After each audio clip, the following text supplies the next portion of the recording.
Hi there, welcome to Seasons Change. My name is Luann, and I just want to thank you for all of your feedback and comments on my previous food shortage video. As a matter of fact, you gave so much good information, advice, tips, and updates that I decided I have to do a follow-up video.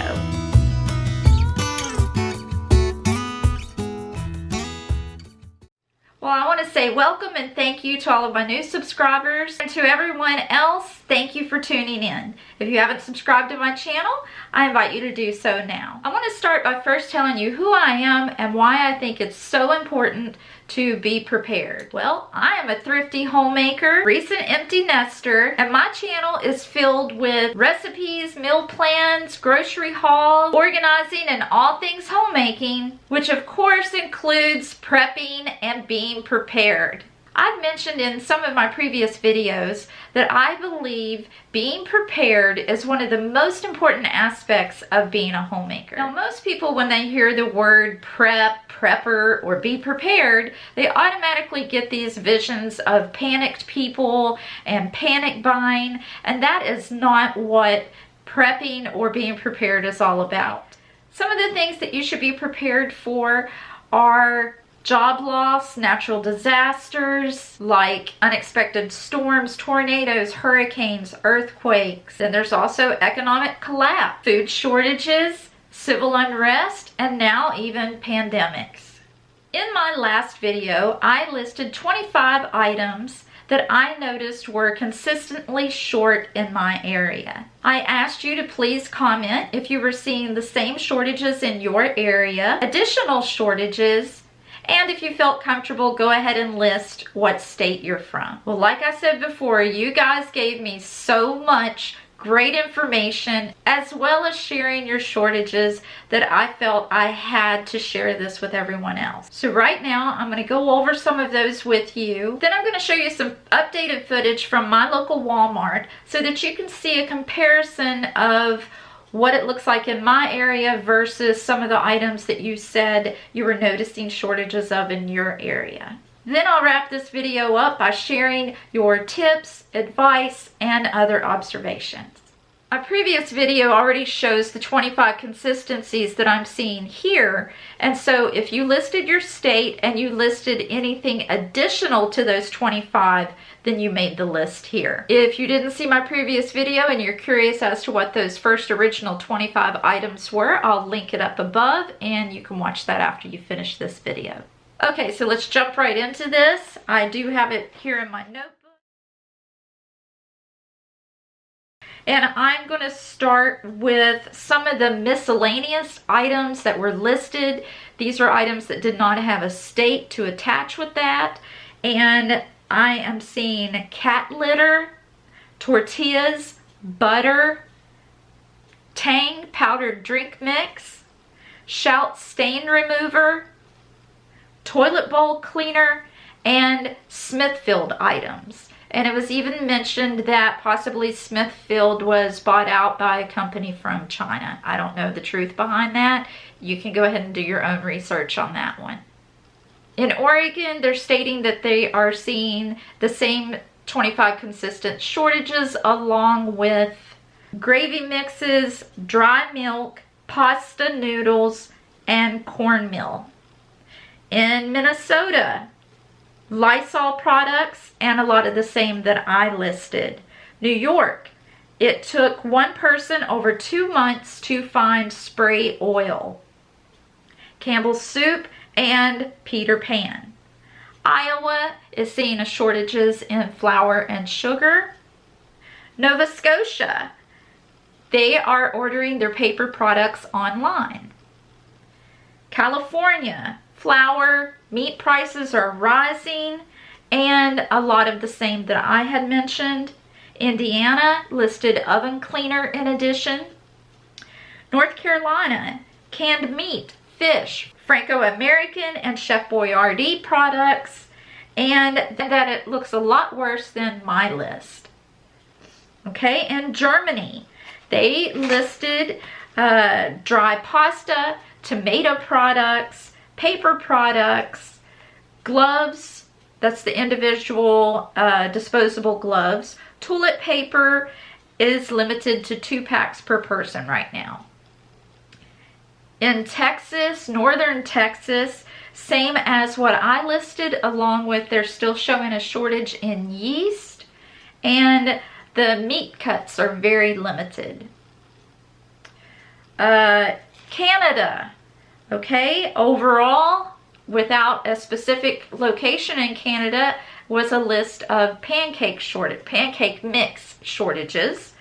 In Quebec, same as what I listed. And northeastern Ontario, they say that they're stocked except for canning supplies and rubbing alcohol.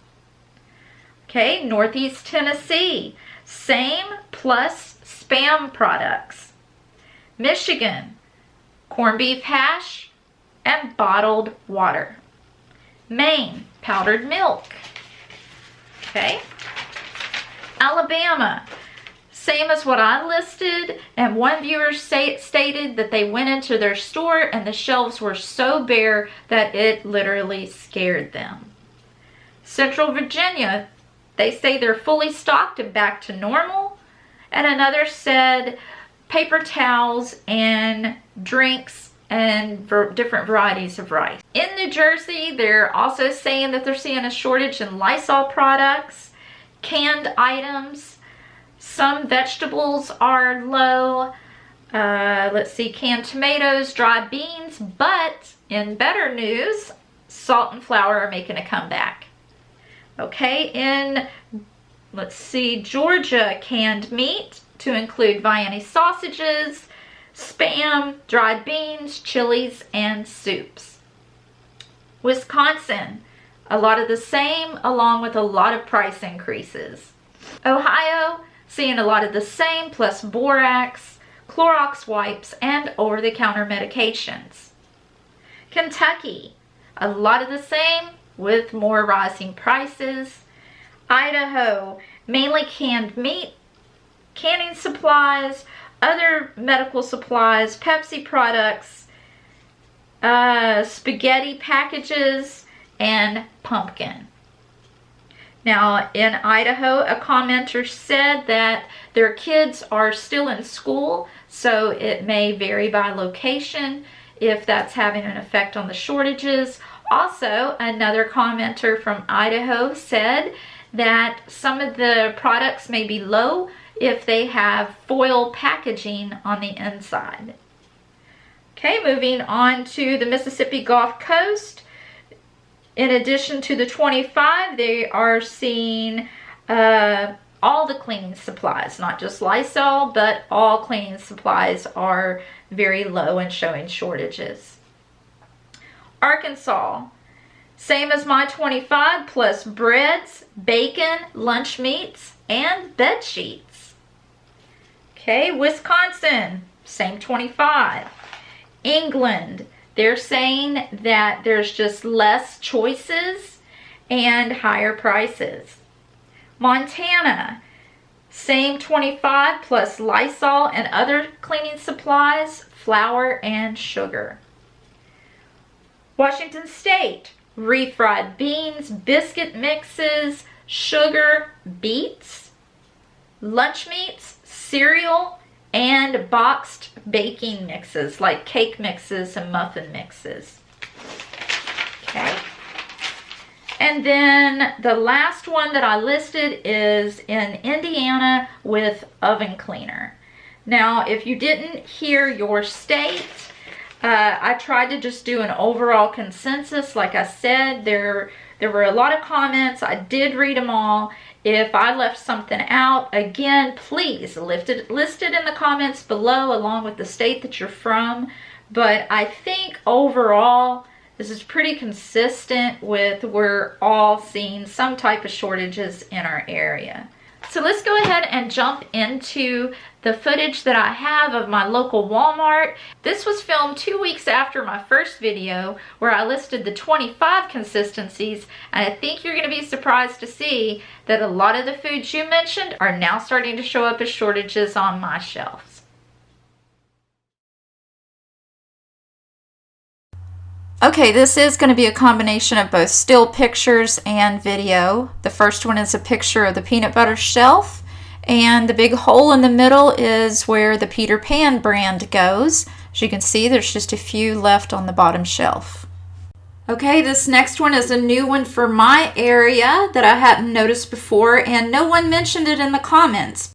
I guess this does make perfect sense with all the shortages that we're seeing in the tomatoes and pasta sauces. Speaking of pasta sauces, this is what mine looked like at Walmart. Much better than what I've been seeing over the previous weeks. However, the H-E-B shelf still looks pretty bare. And as for the ramen noodles, I also have to say that there's big improvement here compared to the previous weeks. Now getting into the video clips, here is the canned soup section. Here's another new shortage for me that many of you mentioned, and that is the dried pasta. Still showing some consistent shortages in the canned tomato products.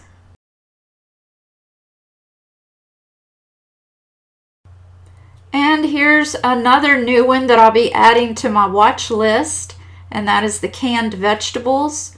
I'm noticing this week a lot of holes, and it seems like what they do have, they're stocking them all the way back, but some definite new holes in our canned vegetables here.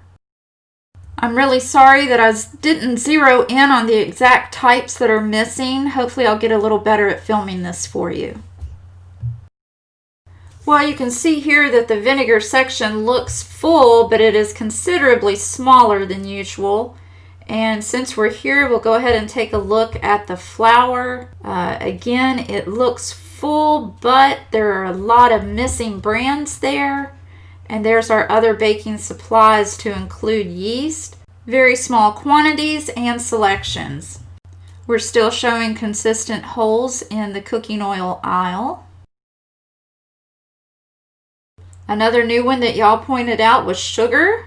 You can see here the powdered sugar is all gone, and the majority of this is store brand. Here's a look at our canned pumpkin section that a lot of you mentioned. I think it looks like we're still doing okay here in my area.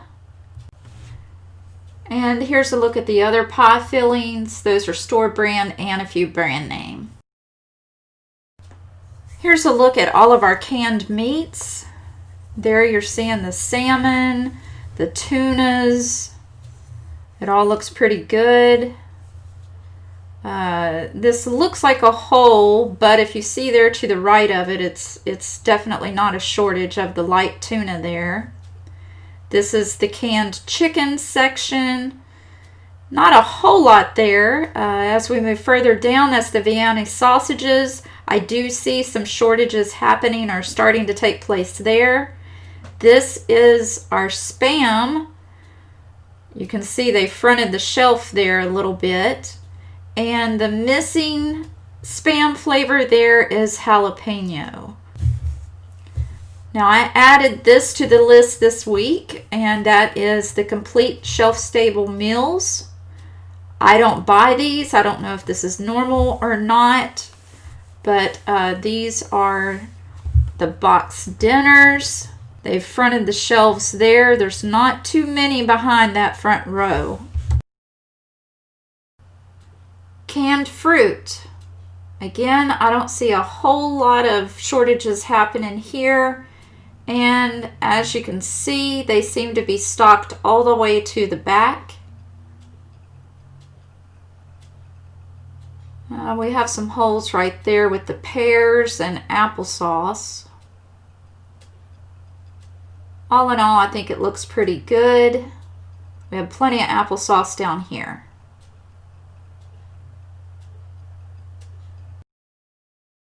Now we're in the rice section. At first look, I think it looks pretty good, but after looking again, it is a much smaller section than what I'm used to seeing here. And now moving on down, we're going to take a look at the dried beans section. This is it right here. They do have a lot of different varieties, but again, it's not taking up a lot of space on the shelf. I believe both of these sections have become much smaller.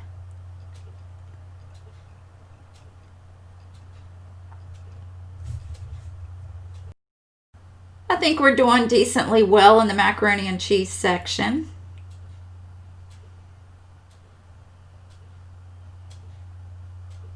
Here's one that most of us agreed on, and that's the pepperoni. That was the shelf stable, and here's a look at the refrigerated.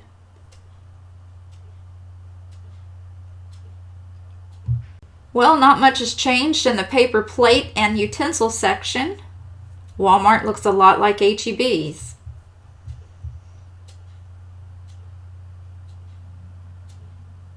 Here is what our bleach section looks like. It looks full, but if you pay close attention, those are tiny bottles. No signs of the larger quantities. Some bare spots, and you'll see they've definitely fronted the shelf with the slightly larger ones. Moving on to drinks, the sports section is looking slim. The Dr. Pepper section, we have 3 choices: diet, regular, or vanilla. In the Coke section, it looks like regular, diet, maybe that's caffeine free, I can't tell, and Sprite. My egg section was looking pretty bare. The canning section is still looking pretty sad this week.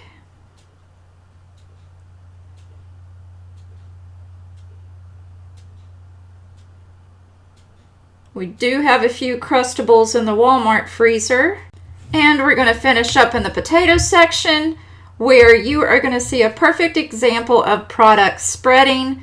We had 1 name brand and the rest is all store brand. There's actually a lot missing from that case. Here is some bonus Sam's footage. As you can see here, limit 1 per person, and this is the paper towel section. Here is another limit 1 item per person for our toilet paper. And the peanut butter Uncrustables seem to be doing just fine at Sam's. And here is the Spam. We're down to the bottom row. Chicken ramen is your only choice at Sam's, but it looks like they have plenty of it. Nutella looks fine. We're looking at $9. They do have some Peter Pan right at $9.98, which isn't too bad. And that's how much they have of that. These are 6-pounders. Plenty of off-brand peanut butter. Sorry, my hand got in the way there. Jif, we have plenty of Crunchy for $8.98. And same for the 6-pound twin pack of Creamy Jif for the same price. Alright, now as promised, I want to share with you a lot of the tips, advice, and observations that you have shared with me, and I want to share with everyone else. So for the people that don't have time to read all of the comments, I went ahead and put all of this together for you. I think as an overall consensus, we all agree that there are increases in prices. Another consistency that I saw in the comments is that we're noticing new brands that we haven't seen before, because a lot of the name brands are either missing or running extremely low. We all agree that Jif peanut butter is doing good, but there's definitely something going on with Peter Pan. I already told you about the comment relating to Smithfield products, and again, I did not do any research on that, so take it upon yourself to go ahead and look into that if you would like more information. Something else that I think we're all noticing, and anyone who is looking for a specific product may notice this, and that is the product spreading. A good example of this are Coke products and Pepsi products. They're not offering as much variety. Instead, they're taking like their top 2 or 3 best sellers and they're spreading those to fill the shelves. Also, I'm seeing this, and apparently you are too, with all items that are running low. they're just filling the shelves with what they have. So to the untrained eye, or someone who doesn't, if you're not looking for a specific brand, you may not notice this. You'll just walk through the store and all the shelves look fully stocked. But if you stop for a minute, you'll notice maybe some of your favorites are missing. And if you look at those products, the rows may only be 1 or 2 deep instead of being fully stocked. So they're fronting the shelves and spreading the products. Okay. Another thing, let's see. I think as far as what we're observing in the stores, that covers most of it. Here's one more. A commenter mentioned that they're noticing larger sections of the number 10 cans, the larger cans, where they used to be a small section. Now they take up a lot more space on end caps and even taking up whole rows in the grocery stores. All right, now I want to get into some of the advice and tips that some of you gave. And that is to shop other stores. Okay, we may have to break out of our habits and go to places like Dollar Tree, Dollar General, Family Dollar. Just branch out to maybe some of the clubs like Sam's Club, Costco. I do know that my Sam's seems to be a little more stocked in some areas that my grocery store is weak. So you may want to check out other options. Another store that seems to be doing very well is Aldi's in my area. If I can't find things in the bigger box stores, I can usually find it at Aldi's, and they're usually cheaper. Okay, another tip is plant a garden. If you haven't planted a garden before, now's the time to start. You can do this even if you live in an apartment. You can put it on your balcony in little potted plant containers where you would normally plant flowers. You can grow a lot of vegetables in containers. And that brings up another topic that you may want to get your hands on any seeds that you come across, because I think we're going to start seeing a lot of shortages whenever it comes to seeds. A commenter already mentioned that the variety is getting low. Now I want to share with you some observations as far as what some of you believe could be contributing to these shortages.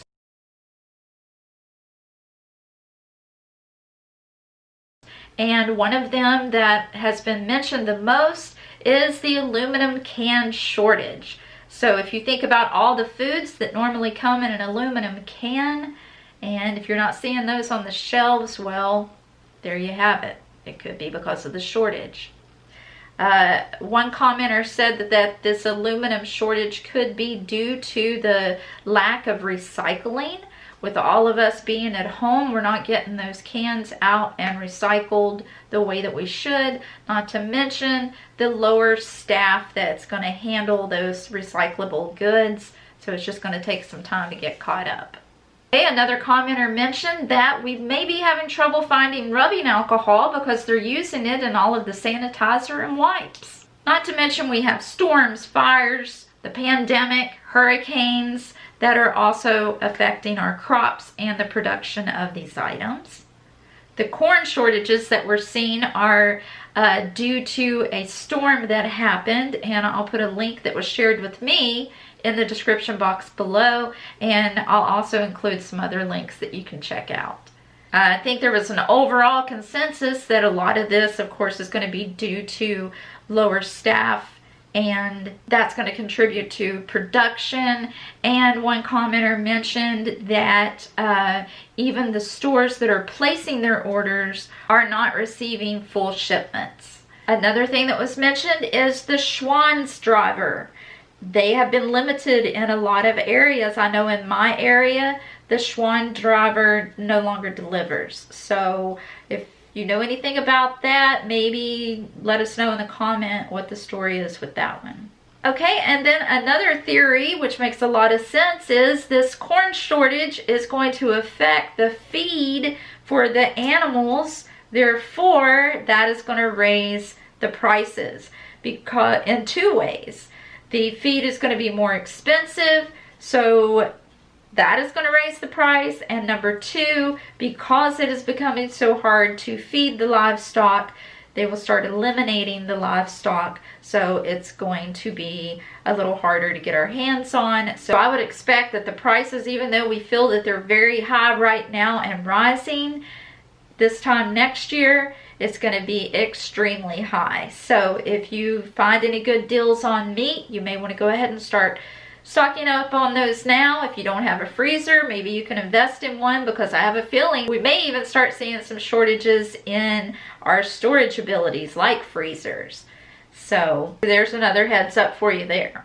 I've thoroughly enjoyed reading all of your comments and hearing all of your advice, your tips, your updates, your observations, and I hope that you continue to leave those in the comments down below of this video. So if you noticed anything that I left out, or if there's any new situations that are arising in your area, let's keep each other informed, and the best way to do that is in the comment sections of these videos.